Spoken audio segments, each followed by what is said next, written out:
Magandang umaga, ito ay May 24, 2025. Ang mga gila ay nagtitipon. Narito isang liya mula kay Brother Joseph Branham sa Branham Tabernacle. Ngayon, si kapatid na Joseph Branham. Minamahal na mga inakay. Sa pamamagitan ng pagpindot ng play, tayo ay nakikinig sa hindi nagkakamali na salita ng Diyos. Ito ay ang bawat salita ay katotohanan. Bawat pirala nito, tayo ay tinawag at iniingatan na puno at isinantabi, puspos ng banal na espiritu at ngayon ay nasa lupain na ng Kanaan. Natatakot kami sa wala.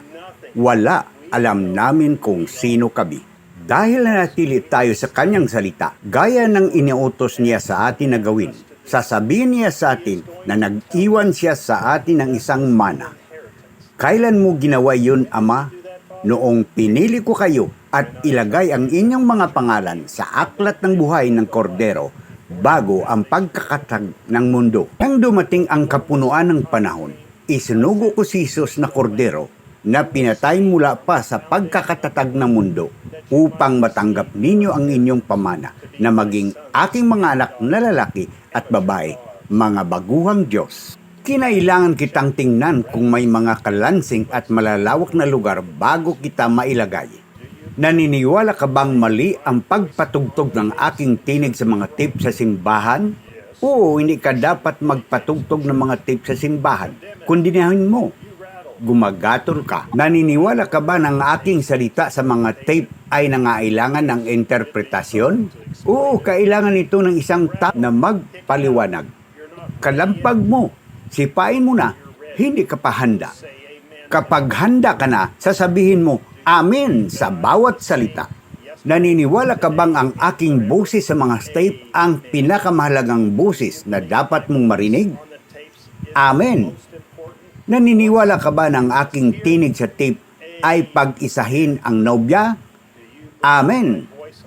Naniniwala ka bang ipapakilala ka sa akin ng aking makapangyarihang anghel? Amen. Nagigipit ka ngayon. Sinuri ko sa iyo para sa mga kalansing at maluwag na lugar. Handa na akong isara ang pinto. Ilalagay ko sa iyo ang aking selyo. Nalampasan mo ang aking inspeksyon. Ngayon, hayaan mo akong sabihin sa iyo ang isang bagay. Aking mahal na mga tao sa mga lupain ng tape, sa ibang bansa at nasaan ka man, huwag matakot. Lahat ay maayos. Nakikilala na kita bago pa ang pagkakatatag ng mundo. Alam kong lahat ng mangyayari.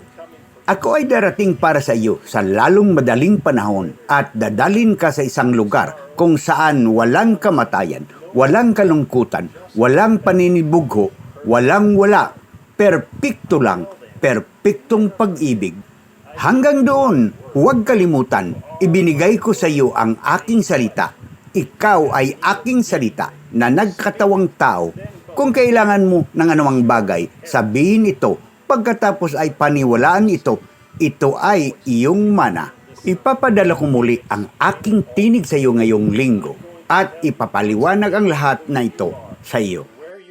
Sasabihin ko sa iyong muli kung sino ka, saan ka pupunta at kung ano ito doon ngayon. Halina't samahan ng aking nobya habang pinapaupo ko silang magkakasama sa makalangit na mga lugar ngayong linggo ng alas 12 ng tanghali, oras ng Jeffersonville, at pakinggan ako sa posisyon inalagay ka sa pamagitan ng aking salita.